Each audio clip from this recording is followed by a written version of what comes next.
Morning. It's 9:30. We're gonna get started.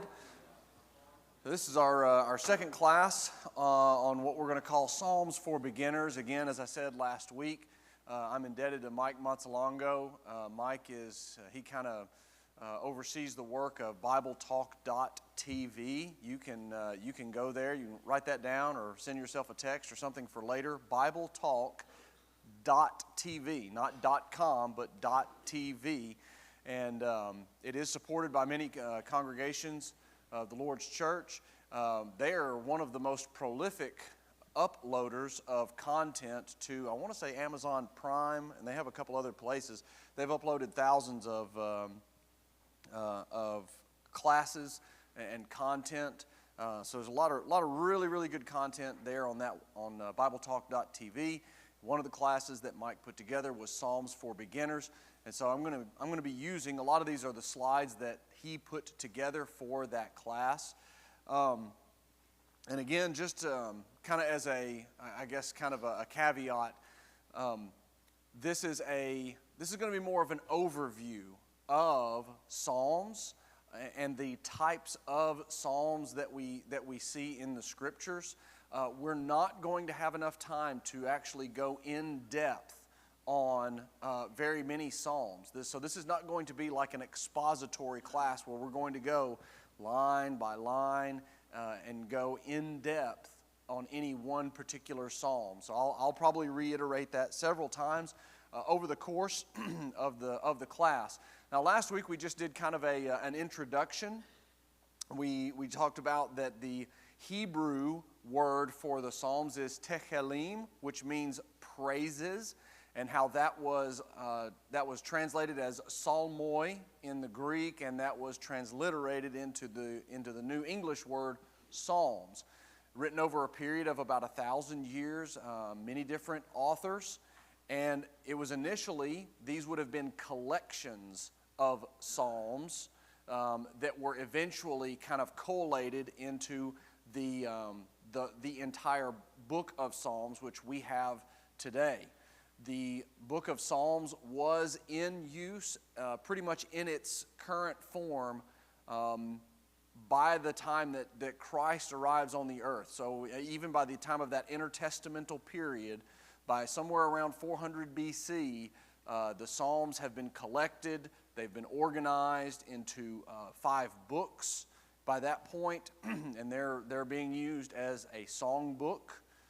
They're used as inspiration for prayer, and it is the most quoted Old Testament book in the New Testament. So I think we said 120 some odd times the Psalms are quoted in the New Testament. So almost half of your New Testament quotations come from the book of Psalms. And then last week we started to get into some of the details of Hebrew poetry. And when we're looking at Psalms, we think of songs in a Western sense, right? Most of us grew up listening to music, singing music. Obviously, most of our hymns are written in a Western style, not country and Western, but Western versus Eastern. The Western style has more emphasis on the syllables, the number of syllables in each line. It has an emphasis on having the lines rhyme with each other. That's not the case in Hebrew poetry. Hebrew poetry, they didn't think about the number of syllables. They were really thinking more about what is the thought that I'm trying to get across, and that's a line. What's the next thought I'm trying to get across? That's a line. And they weren't also concerned about things rhyming either. If there was a rhyme, it was purely coincidental. They did not plan for the words to rhyme. And so last week we started to look at what are some instances of poetry that we see in the Old Testament. A lot of the Old Testament is written in poetic form. When God presents woman to man in Genesis chapter 2 and verse 23, the man said, "This is now bone of my bone and flesh of my flesh. She shall be called woman because she was taken out of man. That is poetry. It is written in a poetic form. When Lamech, in Genesis 4, verses 23 and 24, when he is speaking to his wives, this is also poetry. Most ancient texts are written in a poetic form. It's one of the ways that people could learn and remember large amounts of information was through the use of poetry. And so poetry is distinct. It's distinguished by the emotional and imaginative character of its thoughts. So it relies on emotion to deliver its message, not just the words, but it relies on the imagination of the reader. It relies on the emotion that is being developed by the words to deliver its message. And we said that it's characterized by its exalted diction, lofty ideas, and noble expressions. So in poetry, the medium itself is also important. It's not just what you say; it's how you say it, right? Fewer, more powerful words. So rather than these long narratives or this long prose, instead what we end up with a lot of times are shorter poetry, but the words that are used, they pack more punch. They carry more emotion with them. And then the rhythm. There's a rhythm, again, we said a rhythm of thought versus a rhythm of syllables. If you have one of the songbooks, you can pick that up. A lot of us probably haven't touched one of these in a while. But if you pick up your songbook and you go to the back, on page 1042, 1042, 1043, 1044, you'll see something there that's called a metrical index of tunes. And you'll see under there short meter, common meter, and there's these numbers, 6, 6, 8, 6, 8, 6, 8, 6. Now, for most of us, we're like, that doesn't mean anything. But in musical or in poetic, in Western poetry, it's telling you how many syllables are in each line. There's 8 syllables, 6 syllables, 8 syllables, 6 syllables. So this is how Western poetry tends to run.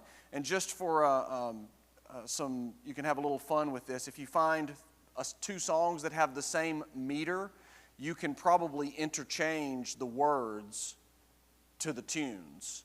So you can sing one tune with the other tune's words. Now, it doesn't always work very well. You can sing Amazing Grace to the tune of Joy to the World, but it just doesn't quite have the same meaning. But you can do it. So in Western poetry, we use, or poets would use these meters, and so you would have to choose your words to match the meter. The form forced the poet to select certain words, to put the words in a certain arrangement.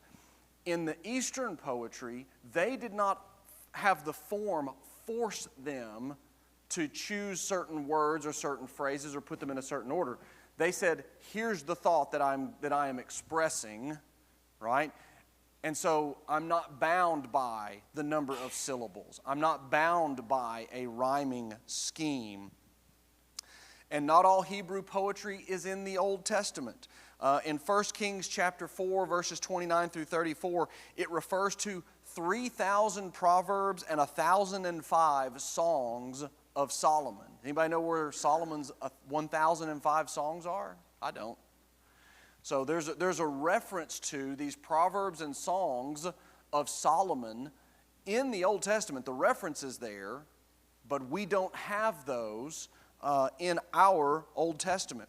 So the Old Testament only contains some of what Solomon wrote. In Numbers chapter 21, verse 14, there's a reference to the book of wars of the Lord. Again, it's referencing some writing that we don't have preserved for us today. It was an ancient poetic collection, but we don't have it. In Joshua chapter 10 and verse 12, there is reference to the book of Jasher. Joshua spoke to the Lord in the day when the Lord delivered up the Amorites before the sons of Israel. And he said in the sight of Israel, O sun, stand still at Gibeon, and O moon in the valley of Ajalon. So the sun stood still and the moon stopped until the nation avenged themselves of their enemies. Is it not written in the book of Jasher?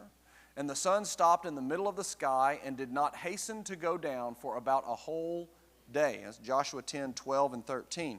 So again, we don't have this book of Jasher, but it is referenced. And so this would have been another a book of poetry. Now, we've kind of made this observation in other classes. What we do have in the Old Testament has been collected and has been preserved for us by the Spirit of God. Now, not all Hebrew poetry, just like Western poetry, it's not all written in the same style. There are mostly two main styles of Hebrew poetry. The first is gnomic, G-N-O-M-I-C, gnomic. Now, when I see the word gnomic, anybody, that makes me think of another Greek word. Anybody have a guess? Gnosis, yes, very good. Gnosis, which means to know something. It's where we get our English word agnostic, which means to not know, or we can't know. And so some of the Hebrew poetry is written, it is what we would call gnomic, and it's wisdom poetry. It's poetry that allows us to know something. So some examples, Job, the book of Proverbs, the book of Ecclesiastes. Those would be correctly categorized as gnomic or wisdom poetry. And a lot of times the wisdom poetry, it's going to be thoughts, reflections, observations on society, on the human condition.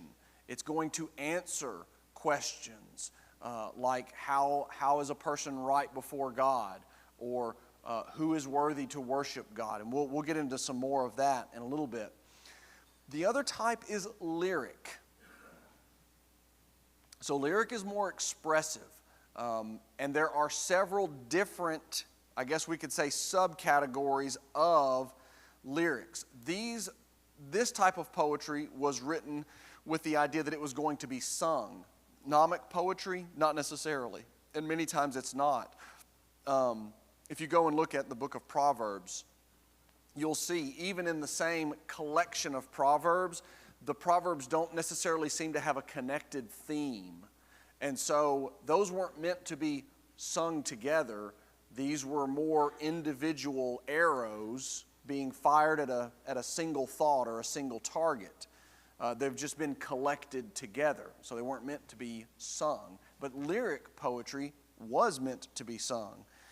For many years, so if you have an older, probably don't have one this old, when the King James translation first came out, at that point in time, most scholars assumed that the Old Testament was written in the same form that most other Western literature was written. That it was a narrative, that it was it was like a story. There's a beginning, there's a middle, there's an end. It's written with paragraphs, okay? And so when they translated the Proverbs or when they translated the Psalms, they would have translated it in a paragraph form. And so all of the poetic part of it, it would have been lost on the reader. They would not have seen that, oh, well, this is line A, line B, line A, line B. They would have missed that. And so it's not until later that you have the work from some Hebrew scholars that they realize, wait a minute, this is not a story, this is poetry. And poetry has a form. And then they started to put that poetry into its into a form, the form that they felt best fit it. So most of us now, even if you have a King James translation, it's a reprinting, and by this point they have probably put it into a poetic form. It's probably not in a paragraph form.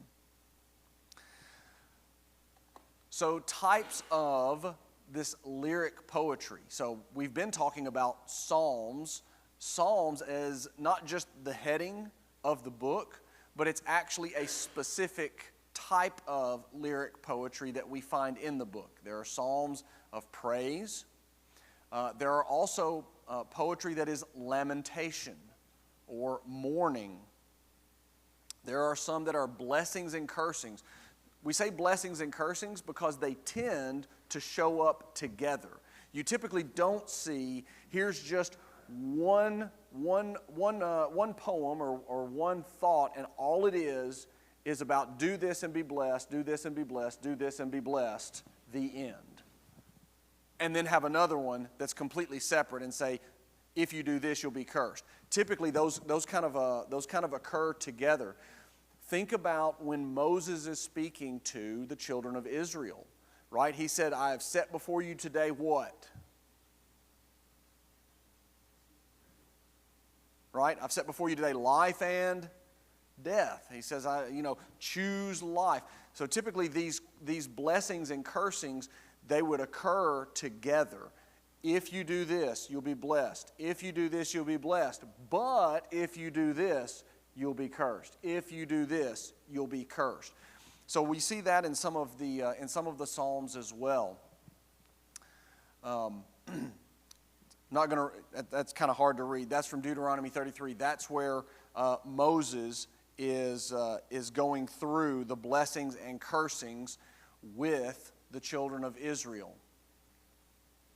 There are also tribal songs. We just read from Genesis 4, Lamech, in Genesis 4 when he's speaking to his wives. That would be considered a tribal song. There are mashals. These are lessons or parables. So Samson's riddle. Remember Samson's riddle? Out of the eater came something sweet, right? So that riddle that Samson poses to the men, that would be a mashal. And then Judges 14:14 is the reference for that. Paeans are songs of victory. Now there'll be a quiz on this, so you need to write this down. Remember this. All right? It's very, very. No, it's not. We won't do a quiz. But these victory songs. So example, the Hebrews have come through the Red Sea. God has closed the Red Sea in around the Pharaoh's army. And the first thing that we see following that incident is Moses' victory song. Another example of this would be Deborah and Barak in Judges 5.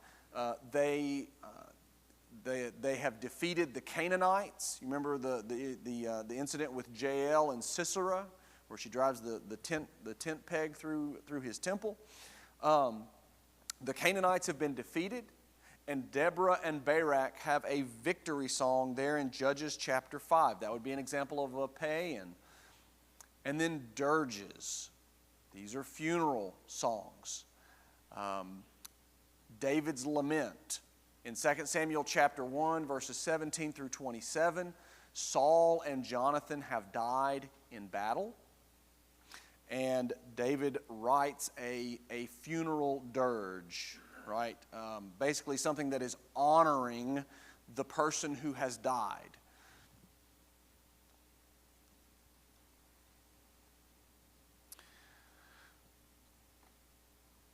Now, there are, again, getting back into some of the characteristics of Hebrew poetry, some of these things are similar to what we see in Western poetry. There is a rhythm. Just like there is a rhythm in Western poetry, there is a rhythm in Hebrew poetry. But instead of stressing certain syllables, Hebrew poetry tends to stress certain words. This is Psalm 54, verses 1 and 2. An example of maybe how the emphasis might have been. Again, we don't know exactly what the emphasis was, but maybe something like this. Save me, O God, by your name, and vindicate me by your power. Hear my prayer, O God. Give ear to the words of my mouth. So you see how there are certain words that they just, you put just a little more punch into them. That is the way that the poetry would have been sung or read. I don't know if those are the exact points of emphasis in those lines, but that would have been an idea. They have a kind of a motion to them. So Hebrew poetry is divided up. So you would have a line of poetry, but that line would actually be divided up into 2 or 3 pieces called sticks. S-T-I-C-H-S. And it comes from the Greek stikios, which means sticks. So it's pretty easy to remember. These were bits of the line. So here in Psalm 54, verses 1 and 2, save me, O God, by your name, and vindicate me by your power. That's one line, but it's divided into 2 sticks. Hear my prayer, O God, give ear to the words of my mouth. That's one line, 2 sticks. So, and there's no rhyme scheme. So again, I kind of made that point a little earlier. If there's a rhyme in the Hebrew, it's just a happy coincidence. They did not intentionally try to get words to rhyme. Now, they did use words that sounded similar to each other. And there was a reason for that. We'll get into that in just a second. But there was no rhyming scheme per se. Questions here? Thoughts? I know this is kind of me, just kind of pushing information out towards you. But if there are some thoughts or questions, then those are welcome. So Hebrew poetry, like Western poetry, has poetic devices. These are things that are used maybe to help it be more memorable, or maybe to cause contrast. Thinking about the emotions. So one of those is what's called assonance.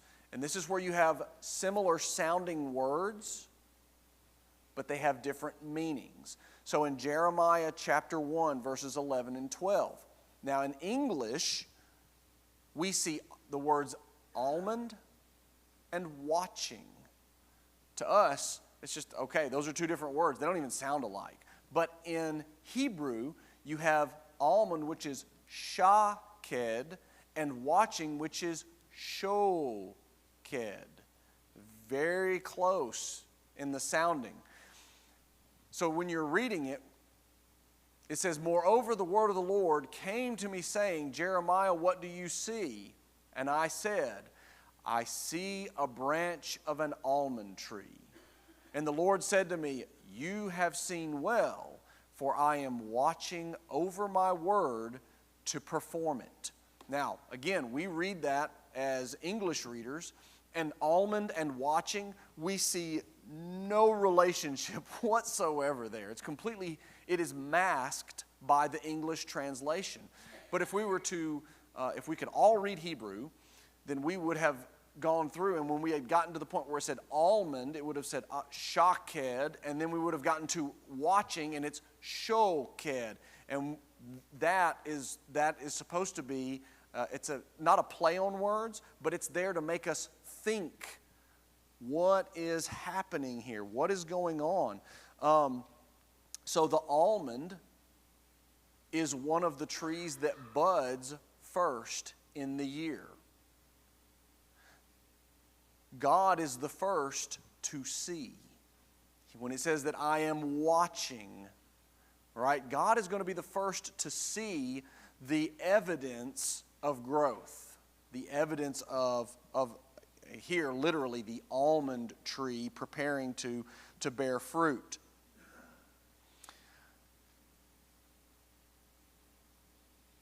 They would also use acrostics. We still use this one today.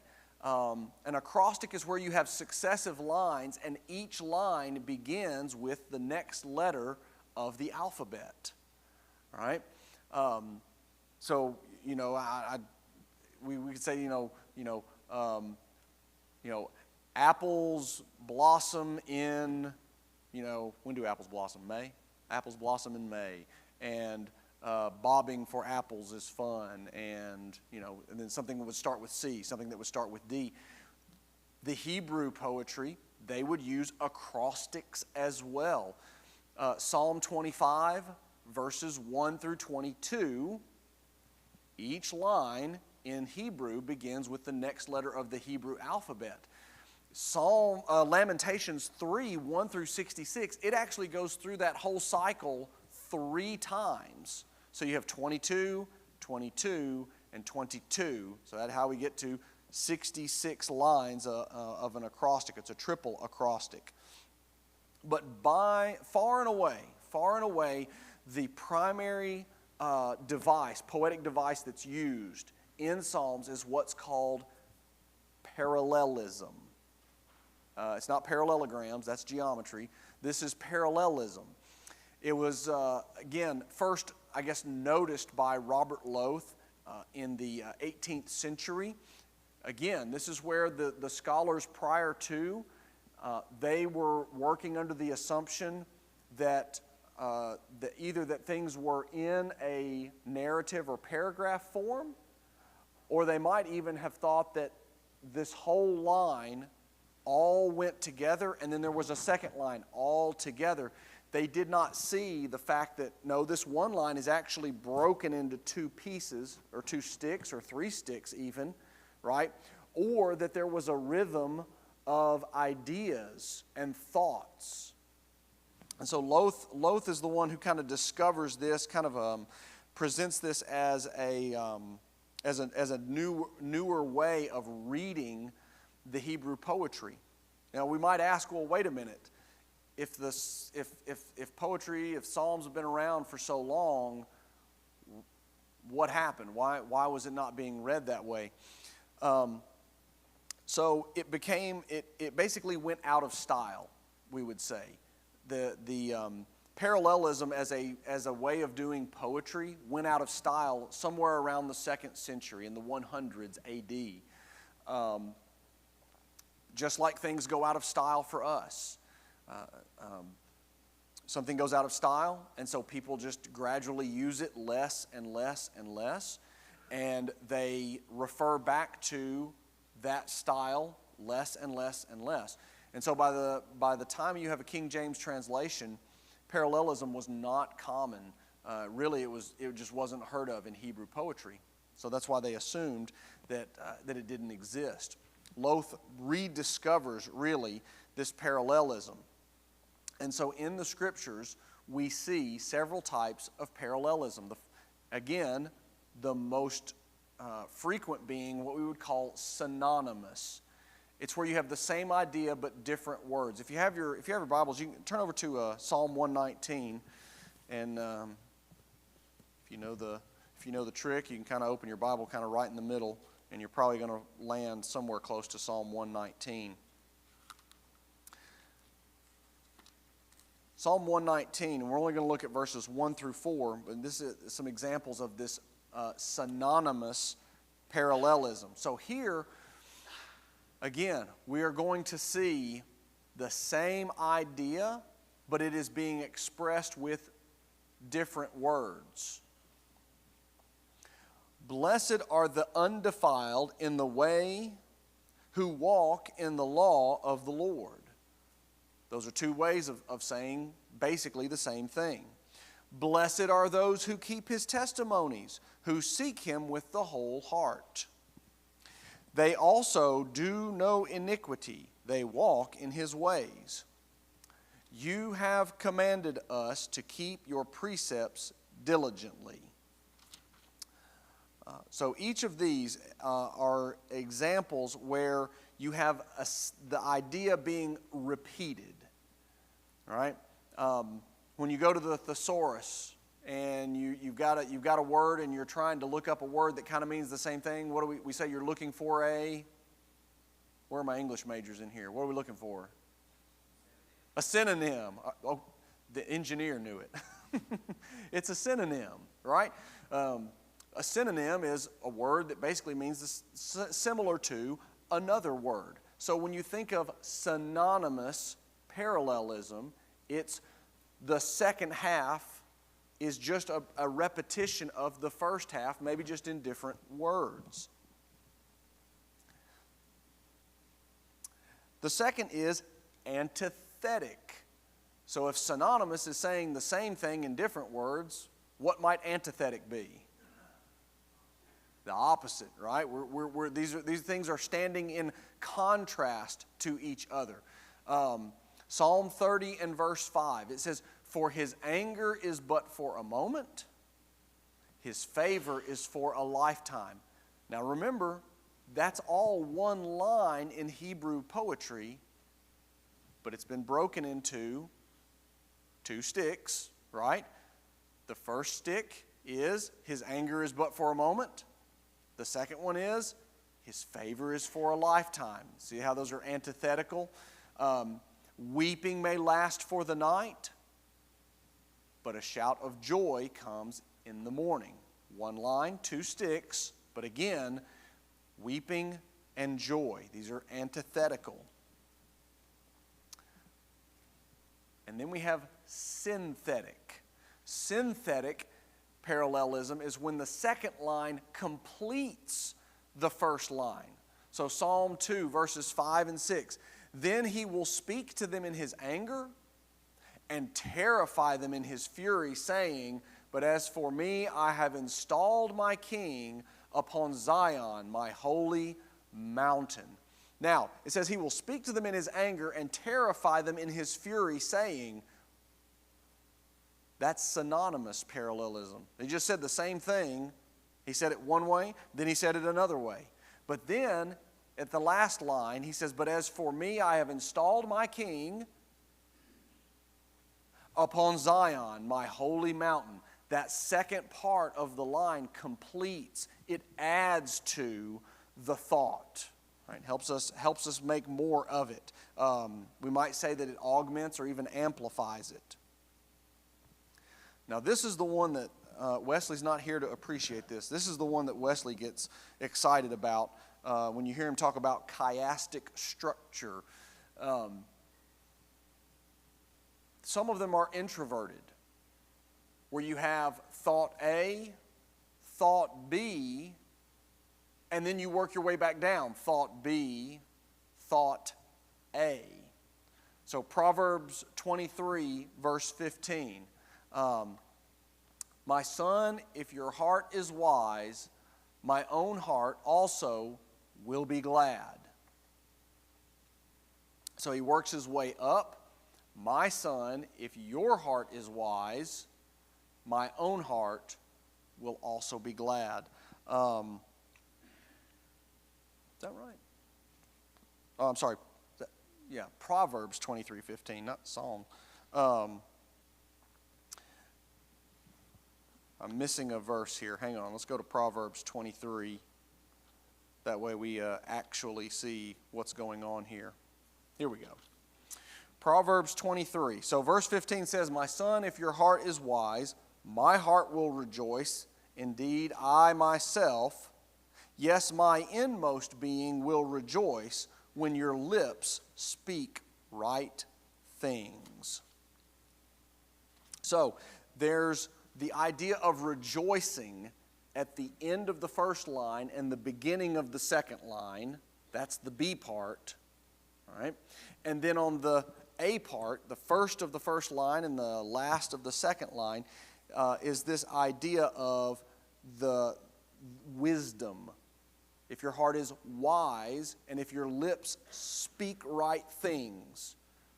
Okay? A lot of these devices are very subtle, and some of them are masked. Again, the Hebrew is masked by the English. And I don't expect you to remember all of this. Hopefully that's a relief, right? By going through this survey of the Psalms, though, hopefully what this does is this allows the time that when we go to the Psalms, when we are spending time in the Psalms for devotional purposes, this helps to deepen our appreciation for the Psalms. So, let me ask a question. Okay, so let's say that I am approaching a text from the Scriptures. I can approach that text as Bible study, and I can approach that text as devotion. What is the difference between those two? What am I doing when I approach a text and I'm approaching it as a Bible study? What am I doing? Right, I'm trying to understand, right? I'm trying to get into the details of it. Who wrote this? Why did they write it? Who did they write it to? What are they saying here, right? I'm trying to understand this text. It is a more analytical approach to the text, a more objective approach to the text. But now when I come to the same text, but now I'm going to read it devotionally. Now what am I trying? What is the difference?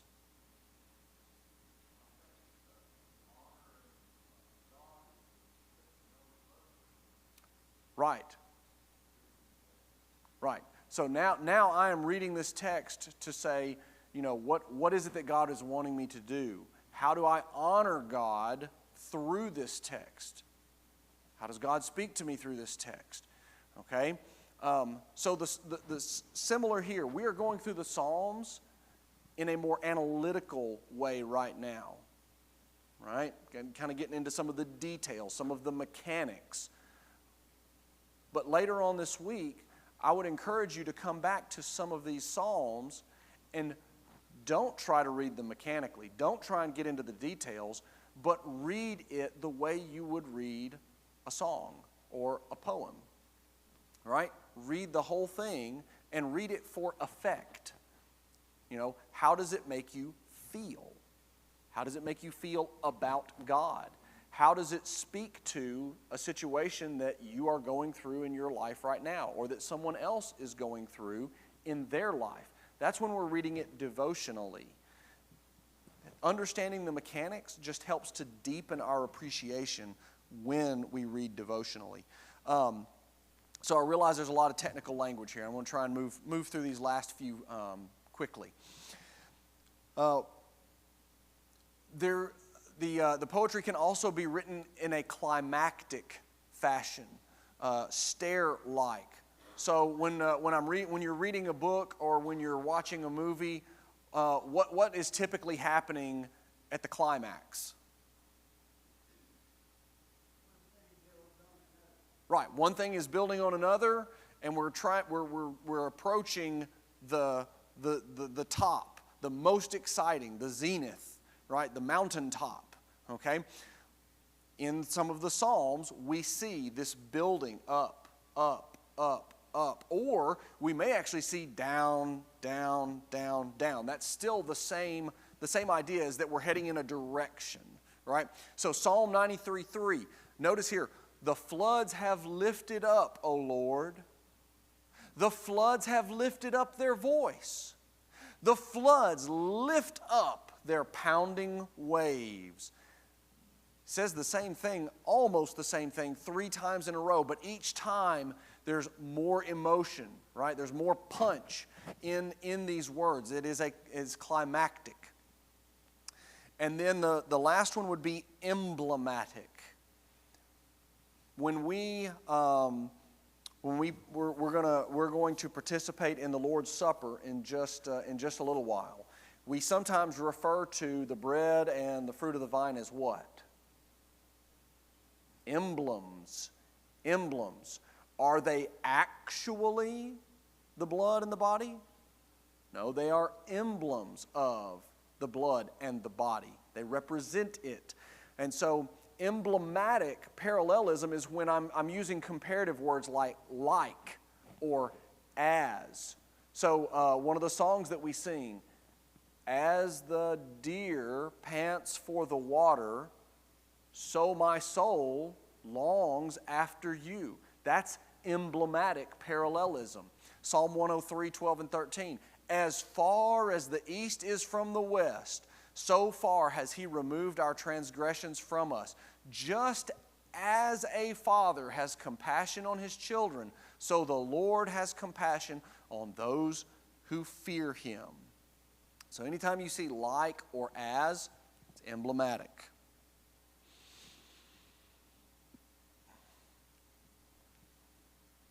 Psalm 8 and verse 4 says, what is a man that you take thought of him, and the son of man that you care for him?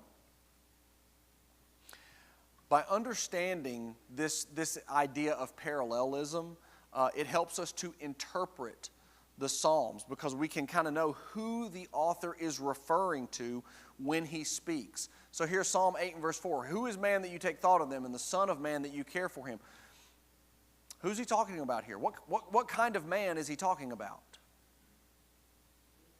A physical man. He's talking about just a regular man, any one of us. Now, the temptation for us reading this through 21st century eyes on this side of the cross, our temptation is to read and be reminded of what phrase? Son of man. Who referred to himself as a son of man?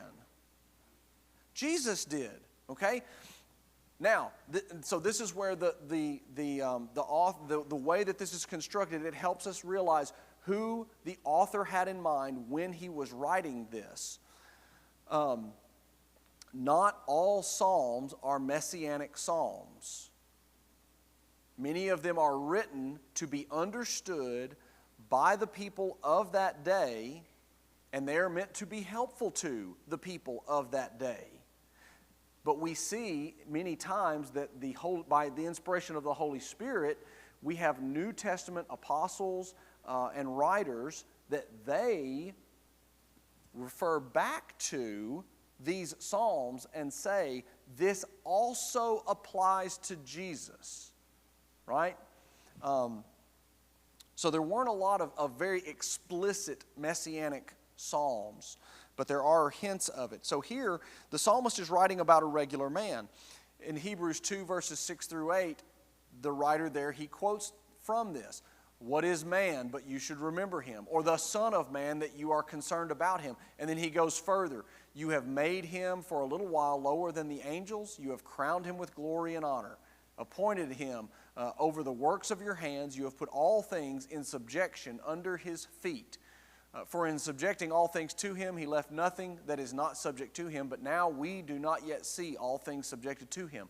Again, the author is writing in Psalms about how God has placed the creation under the dominion of man.